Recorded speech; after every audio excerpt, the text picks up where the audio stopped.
7 महिन्यापूर्वी लग्न झालेल्या उच्च शिक्षित पतीने पत्नीच्या चारित्र्यावर संशय घेऊन तिचा निर्गुण खून केलाय।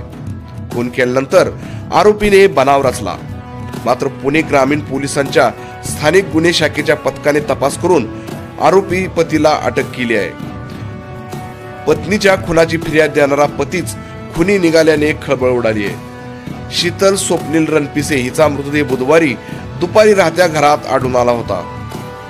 दोरीने गळा आवळून व इलेक्ट्रिक वायरने शॉक देऊन तिचा खून झाल्याने खळबळ उडाली आहे। याबाबत शीतलचा पती स्वप्नील शामराव रणपिसे वय 26 राहणार रांजणगाव सांडस तालुका शिरूर याने आम्ही कुणी घरात नसताना अज्ञात व्यक्तीने शीतलचा खून केला अशी फिर्याद दिली।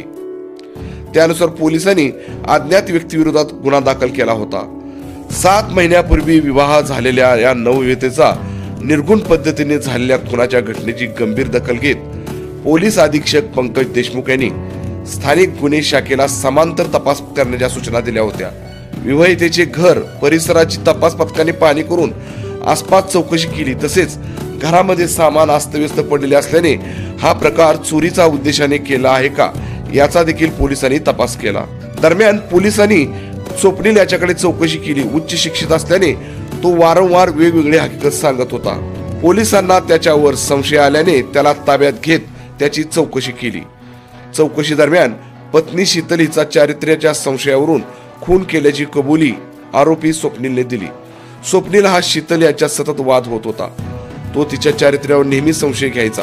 लग्नानंतर तिच्या गत आयुष्याबद्दल वारंवार त्याला विचारणा करत होता। यातूनच त्यांच्यात सतत वाद व्हायचे।